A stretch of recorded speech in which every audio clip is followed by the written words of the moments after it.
Hello and welcome to the Comic Cave. I'm Ramsey, aka Captain Away, and today I'm looking at the collection of the 2010 crossover event, X-Men Second Coming.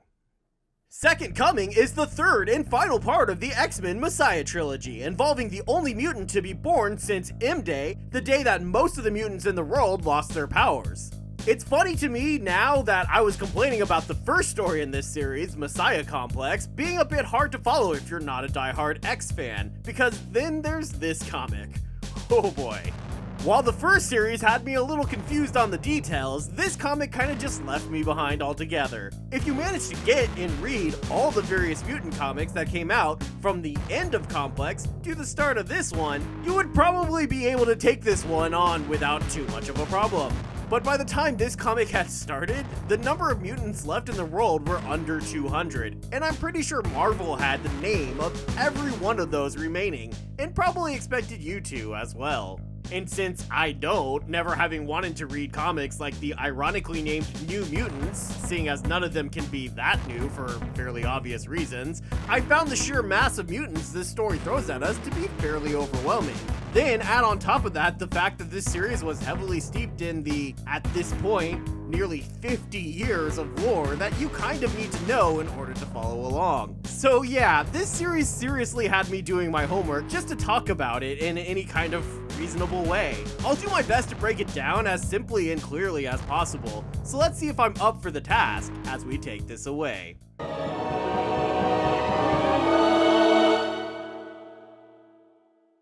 Much like how Messiah Complex saw the X-Men slowly catching up to a bunch of enemies who, for some reason, already knew what was up, this series is pretty much all about the X-Men being constantly one step behind everybody else. So when Cable returns to the present from raising hope in the far-flung future, landing at the former site of Xavier's School for the Gifted, the X-Men are not there to greet them. But a bunch of mutant murdering psychopaths are. You see, unbeknownst to Cable, but beknownst to, people who were reading a heck of a lot of Marvel Comics at the time, after Xavier's school was destroyed by corrupted Sentinels in Complex, it never actually got rebuilt. One of the reasons for this is Norman Osborn, better known as the Green Goblin. At this point in time, he was in charge of S.H.I.E.L.D.'s replacement security agency, Hammer, and they had declared mutants a dangerous threat to national security. That, combined with everything else the X-Men faced in the world, had forced most of them across the country to San Francisco. There, they settled in a fortress in a place called Utopia. Utopia is actually the remains of Asteroid M, the formerly in-orbit home of the longtime X-Men villain Magneto. With mutant numbers in such decline, he now joined with the X-Men to help them survive what could potentially be the last days for their kind. They're also joined, pretty notably, by Namor, the Submariner, King of Atlantis, the first ever Marvel superhero. At some point, not long before this, he was revealed to be not just a human Atlantean hybrid, but also a mutant. So with the former site of the Xavier School being in Westchester County, New York, and Utopia being off the coast of San Francisco, the first half of the series is pretty much just a mad dash across the continental United States, as Cable and Hope are pursued by the various anti-mutant groups, including a group of creepy smiley-face robo-men called The Right, the Sapien League, and our old friends from Messiah Complex, the Purifiers. The X-Men try to get to Cable as well, fighting off the haters as they go. Oh look, I think that's a Messiah War reference. I guess it does have some connection to the story after all. Luckily for the good guys, Rogue seems to have developed a connection to Hope from that time Mystique used Baby Hope as a Phoenix Down to cure Rogue from a coma. So the X-Men use Rogue as a beacon to lead them to Hope and Cable. Finally able to catch up with the pair, the X-Men take out the Purifiers that were planning to ambush them and convince Hope to go with Nightcrawler and Rogue to get back to Utopia as quickly as possible, while everyone else in the group tries to attract the bad guys' attention. So Rogue takes some powers from Wolverine, Colossus, Angel, X-23, and Psylocke, turning herself into an all-in-one X-Woman, which definitely does not look as cool as they clearly thought it did, and goes with Hope and Nightcrawler, bamfing back to Utopia. They almost make it, but before they do, the mastermind of their enemies reveals themselves. Bastion. Bastion is hard to explain. See, there's these robots called Sentinels, I've mentioned them earlier, that were built by humans to hunt mutants. There's also this walking, talking giant Sentinel that was designed to be a mobile Sentinel creating factory called Master Mold. There's also Nimrod, named after the biblical figure and not the Green Day album, who was built by Sentinels at some point in some distant future to be essentially the most powerful Sentinel of all. At some other point in time, Master Mold and Nimrod got merged together to form a new being called Master Rod. Wait, no, forget I said that. Nimmold. Master Rod. Man, they just don't have a good couple name, do they? I guess that's why they went with Bastion instead. Being a mix of two already very powerful mutant-hating machines, Bastion is like a super plus ultra mutant-hating machine. So he's a bit much to handle even for the souped-up rogue. So Bastion almost manages to get to Hope, but Nightcrawler intervenes, stopping Bastion by teleporting onto his arm, grabbing Hope, and teleporting away, taking Hope in the arm with him. The comic then pretty much comes to a complete halt as we spend some time silently mourning the loss of one of the best and oldest X-Men.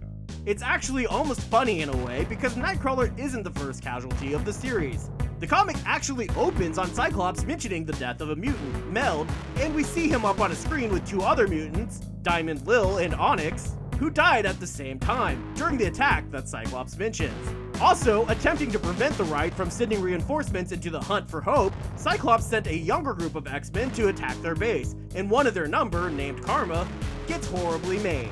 She ends up losing her lower leg over this and needing a prosthetic. But the biggest losses start with Illyana Rasputin, or Magic, Colossus's younger sister, who was hit by some kind of magical bullet and then dragged to hell by creepy, uncomfortable tentacle porn. As Magic was their teleporter, Cyclops sends a replacement in Ariel, who can open magic doorways that take her anywhere she wants to go. But she too gets taken out when a freaking missile hits the car her, Wolverine, and X-23 are riding in. Damn, that's messed up. It's pretty notable that when she dies though, it's pretty much dismissed right away. She's a minor character, let's keep moving. When Magic gets dragged to hell, Colossus cares, but no one else seems to. And even he holds his tongue when they get back to Utopia and learn about Nightcrawler. But I mean, mad respect for the little blue guy. He's one of the original members of the second ever team of X-Men, and he's always been one of my favorites. So his death here really is played with the proper reverence, and it's actually pretty honestly sad, even if comic deaths mean very little because the character pretty much always comes back again. Stopping Hope from getting to Utopia, though, was just the bad guys' plan B, essentially. From the beginning, they were plotting against the X-Men, all gathering around Hope on Utopia, which is why they were specifically targeting the teleporters. Magic, Ariel, Nightcrawler, and Teleford Porter all get taken out, and once they're down, Bastion's crew are also able to destroy the Blackbirds, leaving the X-Men with no way to run. Bastion then surrounds them and much of San Francisco in a giant energy bubble, trapping them all in Utopia. He then opens a gateway to the future where he comes from, the future where all mutants have been killed, so that he can bring forth an army of Nimrods to kill all mutants.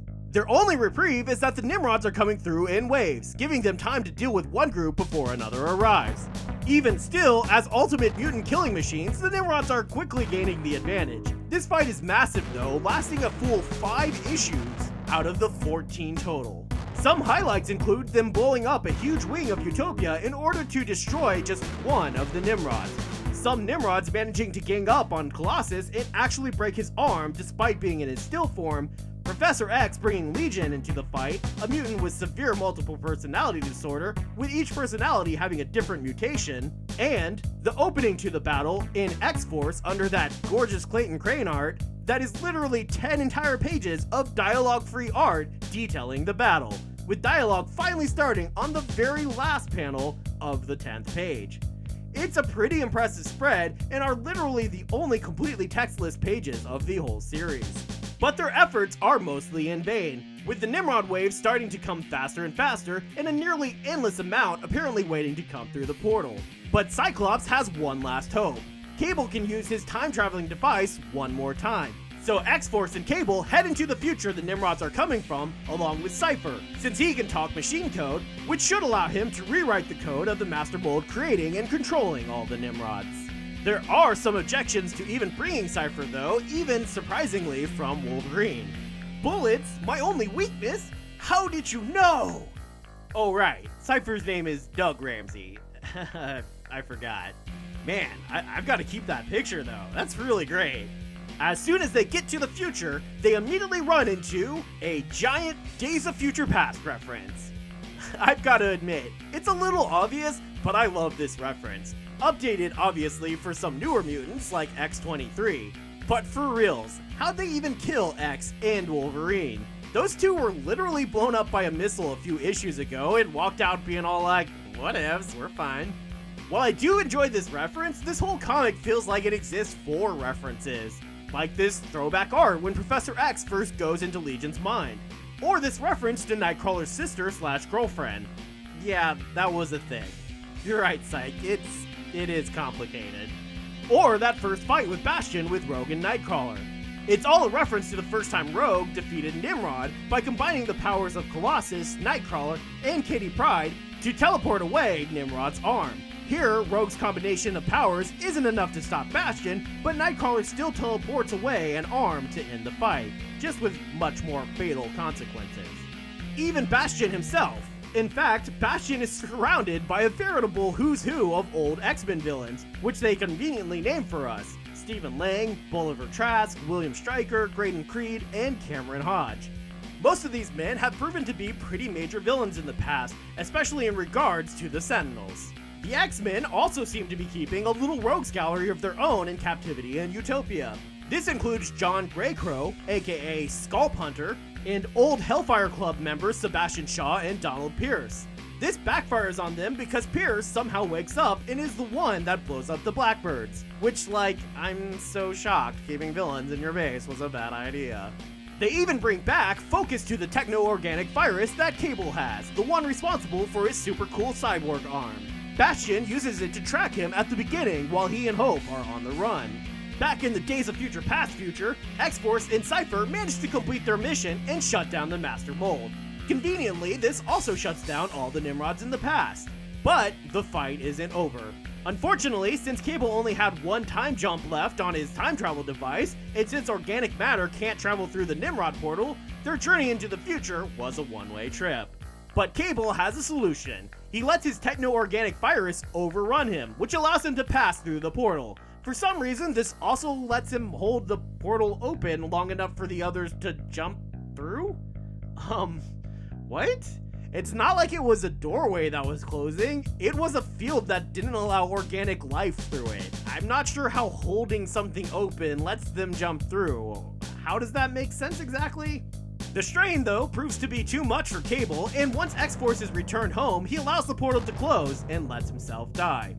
Hope is devastated by the loss of the man who had raised her like a father her whole life. But before she gets a chance to mourn, Bastion shows up to finish the job by killing her as well. But suddenly, her mutant powers activate, and they seem to beat every mutant power all at once, ever, putting even Rogue's all-in-one X-Man-ness to shame, and so she is able to destroy Bastion in the bubble around San Francisco. Oh, right. The Avengers and Fantastic Four showed up earlier to destroy the bubble, but they didn't really end up doing anything, and their appearance here was pretty pointless, so I didn't really mention it. Here you go. The day is won, but the losses have been pretty great. Many of the X-Men have only learned of X-Force during this story, and Beast and Storm decide they don't want to be a part of an X-Men that is okay with killing and leave. Cyclops decides to disband X-Force, and Wolverine apparently agrees. Despite that, he only really kicks X-23 off the team, which is super lame, and then proceeds to tell the others that they're going to continue operating anyway. The comic ends with Cyclops wondering if they really were right to do everything they did, or if their losses were too great to justify his decisions. Emma Frost doesn't care if they were right or wrong and tells him so. But as he leaves, she catches a glimpse of hope that might suggest she has some connection to the Phoenix Force. She runs to tell Scott, but before she can say anything, Cerebro starts detecting new mutants all over the world. Scott takes it as a sign that they did the right thing, and I take it as a sign that it's time for the breakdown.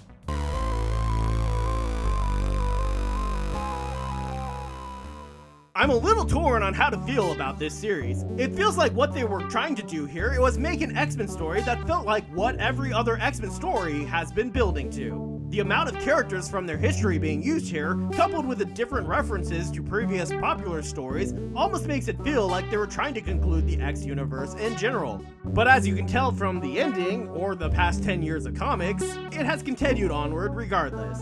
So while I feel like they do manage to tell a fairly powerful and impressive story here, it also feels a bit too bogged down by the sheer amount of old characters and references that many people probably won't get. And spending almost a full half of this series just having one seemingly endless battle that kinda makes this feel like one of those summer blockbusters that just won't end. The art is mostly pretty nice, but again, aside from Clayton Crane, there's nothing I feel like is all that notable. Other than maybe that Greg Land is here, an artist that I'm not personally fond of, and one who has raised a lot of controversy over the fact that his art is apparently him just inking over images of actual people, particularly porn stars. Which probably explains why his women tend to make inappropriate orgasm faces and have permanent sex hair. I don't necessarily have an issue with this on its own, but it does seem to limit the number of poses and faces women in his issues have.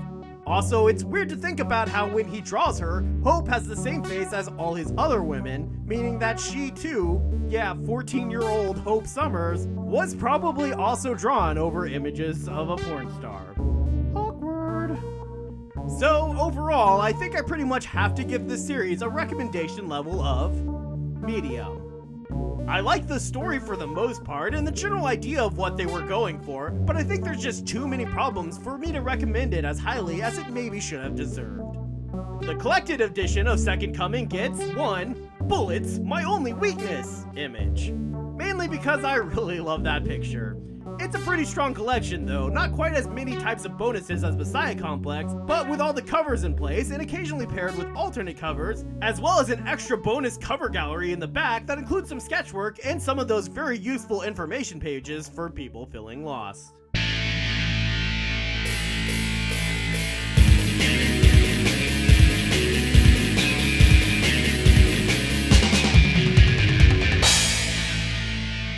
Thanks everybody for watching. I'm finally done with this trilogy, but I don't think I'm done with the X-Men quite yet. Be sure to stick around for next week as I cover another X-Men story that, honestly, I probably should have covered already. Also, if you enjoyed this video, please be sure to like it and subscribe to the channel. Hope to see you next time, right here in the Comic Cave.